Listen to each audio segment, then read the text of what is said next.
So with this, I kind of was trying to come up with ideas or was thinking back on this. Somebody asked me once, or actually I've asked a few times, what are some things you know now that you wish you knew then? Like within my first years being a paramedic, what are things that I feel like I should have known then, or maybe things that I was taught wrong? Not necessarily wrong, but just how that has evolved. So what I wish I knew then, what I know now. Welcome to Profess EMS, the podcast dedicated to educating, training, mentoring, and inspiring EMS educators and providers alike. Whether you're looking to grow as an educator or prosper as a provider, sit back, open those neural pathways, and let's get to it. So it's a pet peeve of mine. One of my favorite tools on the ambulance is a bougie. I just wish I would have known then how awesome a bougie was, and or even really been taught about a bougie in my initial year as a paramedic, which it was a few years ago, of learning that bougie really did improve first pass attempts. I went a couple years as a paramedic and never really using a bougie, got into using it in some training and using it in teaching after read about some of its actual research papers being produced of how much that drastically improved first pass attempts, and then seeing them being used in the ER, and they just gained a lot of popularity and traction, it seemed, or maybe just the internet algorithm figured me out. But seeing these bougies and stuff out there. So I wish that I would have known as a paramedic student and as a brand new paramedic the power of a bougie. Then once I learned the power of it, I put that into standard practice and what I taught. So that's kind of one thing that I like to take away is once I've learned something, I want to make sure that all of the students that I've taught have known then what I wish I would have known. Hmm. I'm gonna stay on the same train of airway. And when I first was in paramedic school and you're intubating that rubber mannequin and you can view the vocal cords with, just a flick of the wrist. I used to think that intubation was an easy skill that anyone could do. And I was overconfident going into an ambulance. And even after being in a surgical practice as well, and doing intubations like for surgery patients, it gave me this false sense of security with intubation, and I went a few years of really struggling with first pass success until I committed training to it and put some effort into it and realized that there is a method to the madness of this, and trying to be in a more methodical approach of how to intubate properly, and putting it in steps. And so I wish I learned those lessons earlier, because I remember going through 2 years of being quite scared to go on an ambulance and thinking that, "Oh my gosh, if I get someone that I have to intubate, can I actually do it?" Because I felt so insecure and worried about my skill to intubate, because I didn't think I was very good at it. And then eventually I faced my fear and actually practiced and put effort into it and trained in it. And I realized it's not that scary. But I wish that earlier in my career, when I recognized something that I was scared of, that I just faced it and put effort into making it one of my strengths, which it is now. But early in my career, I was reluctant to face those fears of um and putting some effort into them and train them. Yeah, I hit that too because at the end, always think back at the end of my paramedic program when we're doing our evaluation testing, getting ready for registry testing. My weakest evaluation was in airway, and it I mean, I was crushing everything else. I mean, not trying to sound arrogant, but I was doing quite well in everything else except airway. I was bombing it and bombing it. So I focused and just studied and studied and studied so much on airway. And I feel like that just kind of carried over. So I mean, that ties into the number two thing on my list was the versatility of capnography. In my paramedic program, and granted, at that point too, it was a very new thing. A lot of our monitors and devices at the time did not have any means of measuring capnography other than like a colorimetric device. So we were only to the point of understanding of how how we used it to confirm tube placement and using it in cardiac arrest, and that was about it. And then trying to get to the understanding of hyperventilation causes hypocapnia. And that was it. So it was specifically only for really cardiac arrest, confirming tube placement, and controlling your ventilatory rate. And that was it. And then so struggling with that airway thing and just feeling like that I couldn't quite grasp capnography really just pushed me into going into major wormholes on capnography. So now I feel like I'm a complete capnography nerd because I read a lot about it a lot, and a lot of things I always teach, like how you can use capnography in different things, such as, shock, airway disorders, metabolic issues, and just using it as another tool for, assisting in our field diagnoses. So, like, thinking about that, you know, shock index and that too, that's never really a thing that we were ever taught, and using that, well, hey, just because their pressure is not below 100 does not mean that they're in shock. So being able to use things like capnography and understanding ventilation perfusion mismatch to say, hey, this patient, their blood pressure is a little bit on the lower end. I don't know what their normal is. Maybe their heart rate's up. And then I see that, hey, their end titles getting pretty low and is trending low. So they have a VQ mismatch, understanding that pathophys, what's happening, to be able to identify outside of parameters of what a normal vital sign is using capnography, that I can see if this patient is definitively hypoperfusing and justify my treatment. It's an instantaneous reading, like a heart rate. So I can use that to see that if my interventions are trending towards improvement. So Mm. just, I mean, and I can say that, or, you can go listen to Alexis's podcast where I went on major rants about the capnography, plug for 22 at the lips. But where I went on big rants for capnography. I mean, I could do a whole 2 hour presentation, or 2 hour podcast just on capnography, but I'll get off that box. That is a good one. It's funny how long it takes to turn a weakness into a strength, and really it becomes more of a mental game than it is an actual, physical game with those kind of things. It's wild. Even see it with my daughter in gymnastics, where she's struggling with a really complicated thing, and she spends so much time thinking about how scary it is, and then she does it and works on it, and she does it that one time, and then all of a sudden she can do it over and over and over again. It's one of her strengths now that she has done it once. She's gotten over that mental fear of it, and now like she's teaching other people how to do it and get through those things.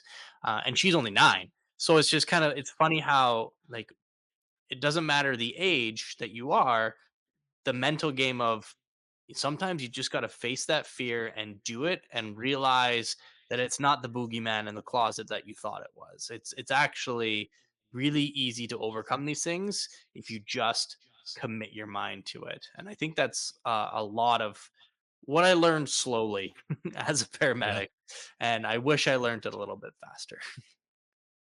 Yeah, totally. All right, I got one. One thing that um, I wish that I was taught in paramedic school is something that I didn't struggle with going forward, but I think some people do. Is that I wish I was taught that fluid or medicine was fluid and that it's not linear. And it goes back to what we were talking about. I was just joking about dopamine, and it made me realize this concept is that how long did it take for dopamine to kind of come out of our practice? And how quickly did we throw levofed aside because of the the little ringtone of, leave 'em fed, leave 'em dead. How long did it take to get that out of people's minds? And so I wish that in paramedic school I wasn't taught this concept of medicine is black and white, where if they have this, this is the medication that you use, no ifs, ands, or buts about it. And when I got into critical care medicine, I had to get rid of that thought process because things change so rapidly at that level with so many different things. But in paramedic school, I was taught that there was a black and white concept of medicine, and you don't deviate from those things. And I think that a lot of people can carry that idea through their careers of this is the way we do things, this is the way that it's always going to be, and that can trap people quite quickly. So that's a lesson that I wish that my instructor taught me in paramedic school, is that things are going to change on a fairly rapid pace. There's about a couple dozen things that I think that we don't use anymore that I was taught quite extensively in paramedic school, going from PSG pants to not being taught levo fed because no one ever uses it, to making sure that you understand how dopamine works at different rates and different dosages, because that's going to be the key of saving your hypotensive patients. Make sure you use 20 mils per kilo of fluid or of isotonic fluids in those hypotensive patients, because that's what's going to keep them alive. Like, these are all concepts that were like the gold standard 15 years ago, that if you did any of those things now, you would be looked at like the craziest paramedic in life, and in borderline negligent in a lot of ways, which is so hilarious. So that's something that I wish that my instructor taught me, is that medicine is fluid. I'm going to teach you what is important now and what is being used now, so that way you can get past your exams and you're not going to get yourself messed up with those things. But just understand that what some things that you're going to be taught today, in 5 years we're going to realize that it's not the concept that's actually going to help lives. And so I wish that that simple sentence of understanding was taught to me. Oh, spot on. That just makes you think. When I got out of medic class, I was expecting to put mass trousers on everybody, be starting a bunch of dopamine drips, and keep them in Trendelenburg the whole time. And just those things. And that is one thing that I really love about EMS is it's not stagnant. It's continually ever growing if you embrace that. Now, there are a Mm. lot of people who want to dig their heels in with those advancements and changes, but it's so pleasing to somebody who likes the novelty of things, because EMS medicine, there's so many new novel approaches coming out continually. So I would say like my third example of what I wish I knew then isn't really even a necessarily like a knowledge thing. It's more of a developing a flow and just really breaking down patient assessments. Mm. Okay, so I teach a concept called the medical handshake, and it's what I preach to all of my students to learn. Is when we're taught when we go to somebody, we introduce ourselves, we look them in the eye, and we shake our hands. I was taught that as as a young child. That's respectfully how you introduce yourself to people. That we should do the same thing to patients. So that's how we can really assess the airway, breathing, circulation of the go in and take off your glove and put the back of your hand against their forehead and put your hand on their chest to count respirations. If I'm meeting a stranger for the first time and I'm having a fearful moment in life and I've called 911 for help, I'm going to be very offset if somebody comes in and puts the back of their sweaty hand on my forehead and then puts their hand on my chest. And I've never understood those concepts of doing that. So where I teach is that medical handshake of going in, making direct eye contact with them, start a conversation, not an interrogation, and check a radial pulse on every person. So you feel for that pulse, you're checking circulation. When you communicate with them, have a conversation, you're checking their airway and their breathing. And feeling that pulse, you can check skin temperature, condition. When you're looking in their eyes, are their eyes, white and bright, or do you see that jaundice, or are you catching that very slow or very fast heart rate or absent radial pulse right away? One of my students came to me a few years ago and he was like, Ben, I thought that medical handshake thing you taught in class was the dumbest thing I'd ever heard.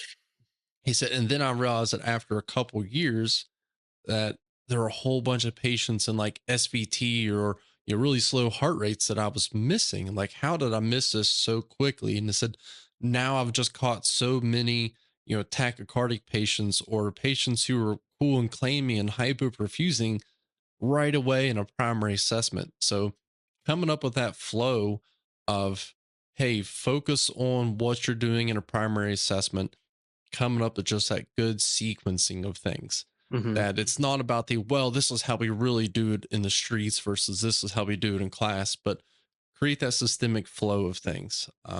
Coming up and doing a solid primary assessment and truly understanding where they can make a difference. So, I think I was drilled in a lot of doing assessment, doing assessment, doing assessment, doing assessment, but not really the what we're looking for. It was just like, get through this, do this. You got to look for this. You got to look for this. You got to look for this. Not really understanding the why we are doing this or how, finding that patient with an absent radial pulse really starts to change throughout our differential diagnosis and whatnot. So, I would just say, really the overall importance of a solid primary assessment.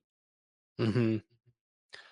I like that. And to add just a little bit of a lesson, don't take my third thing away from me from doing one thing here. But I think that to add on to that is when you get personal with a patient of yours, they immediately start trusting you more. I've seen a lot of paramedics that I've trained where they walk up to a patient and they got their arms crossed and they're kind of looking down on that Yes. patient, um not in like in a not in a negative way, but just like the body language of someone sitting and you're standing over them, and it might seem normal, it might not feel like intimidating for you, but maybe for that patient subconsciously it is. And so I tend to make my interactions with people as personal as possible because I found that I enjoy my job more when I am enjoying being around people. Yeah. And if I'm asking them questions or joking around with them or asking about their personal lives, like how many kids you got, if they're pregnant, do you know if it's a boy or a girl? Like these are kind of things that people want to talk about. They don't want to be asked the same five questions over and over and over again. They want a personal interaction. And it goes a long way for not just the patient, but for you as well. And it makes you enjoy the job a little bit more when you start to commit to that personal interaction a little bit more and it fulfills you. I know that some people are not extroverts, um, and that interactions kind of drain you, but like it's one of those things can really help make the job a little bit more enjoyable is being personal with people, and that works for me. It may not work for everybody, but it certainly helps me. Yeah, so that's my two and a half. My third is one that kind of came to me as we were recording this, and one that I probably talk about the most, and I kind of forgot about it until now. And one of the biggest lessons that I wish I taught myself or wish I could have told myself is that if you keep working at things, everything will come together. Now, what I'm talking about is my ability to come to correct treatment conclusions and correct diagnose conclusions, um, at a good speed. So here's my example of this is that my partner, when I first started critical care flight medicine, I was working with a very experienced paramedic that had been a working flights for quite some time already. and he was my mentor. And till this day, him and I have a very close relationship. And I remember in my first couple years of working with him is that when we were with really complicated patients, or um yeah, those complicated patients, I would notice that I would come to a conclusion on those patients, but it would seem like 5 or 10 minutes later than my partner did. And it used to frustrate the hell out of me that I didn't feel like I was getting good or better fast enough, because I was never able to come to the conclusion as quickly as him. And that used to really bother me. And then I realized after a couple years, because I think that's how long it takes to really settle into critical care Yeah. medicine, um, that I finally was able to come to the conclusions fast, like he did. Maybe not as fast, but pretty darn close.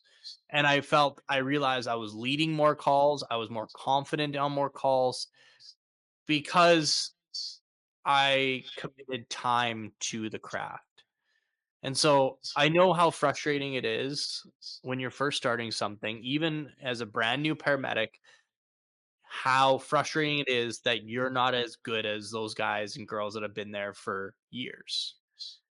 But I can tell you right now that if you put the effort in and you continue to work hard and want to be better, then over time you will be the person that everyone else looks up to and that wants to learn from. And that's kind of where I finally have gotten to, but it took a lot of frustrating years to get there and mistakes to get there.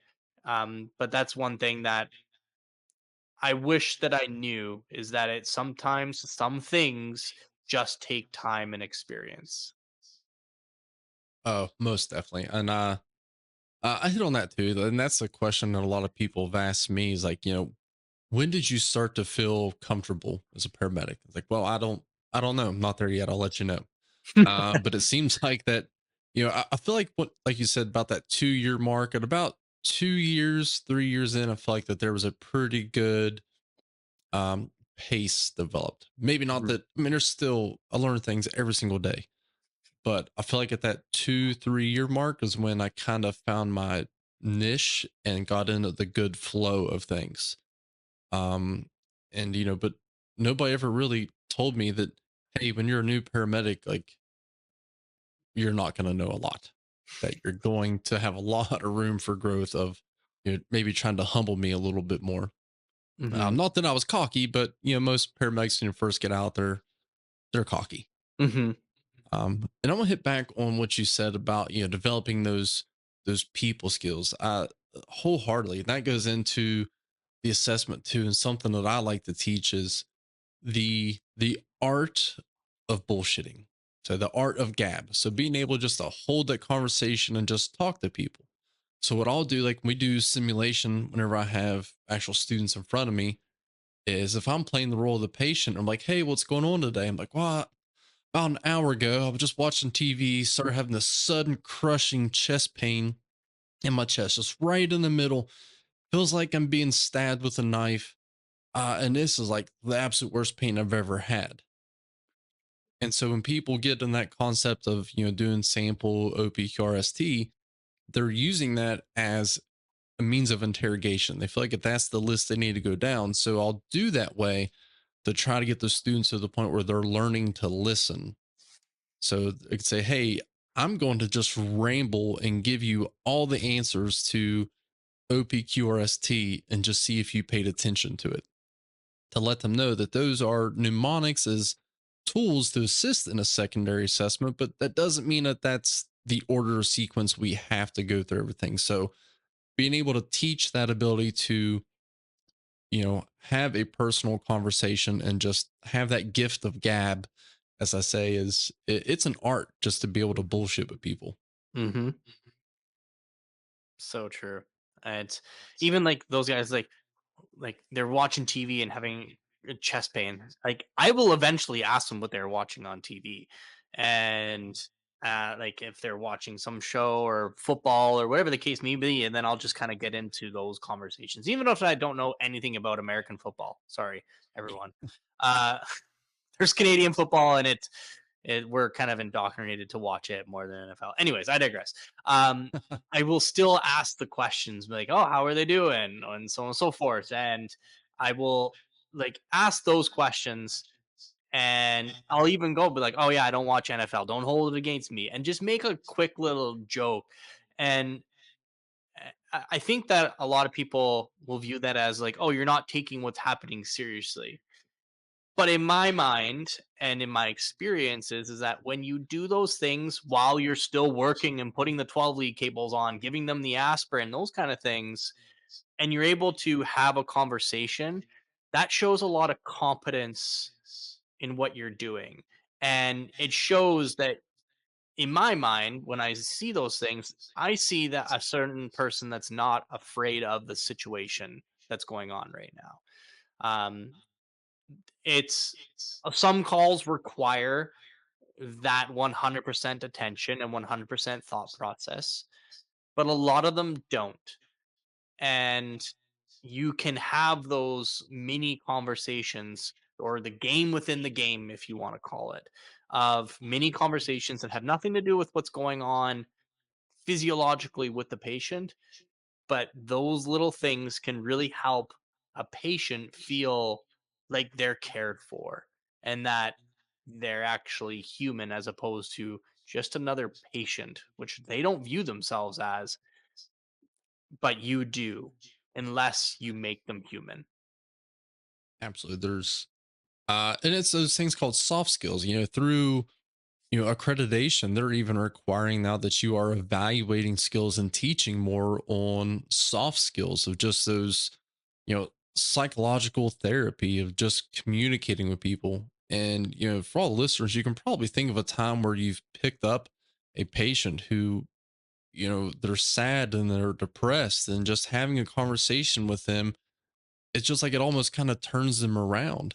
Because Hmm. sometimes people are just really lonely, and the psychological aspect that plays into physiology is very true. So yeah, just we're there to do more than just do interventions because we see something. So we got to be people first and taking care of people. So people taking care of people is a fundamental concept of why we do what we do. Hmm.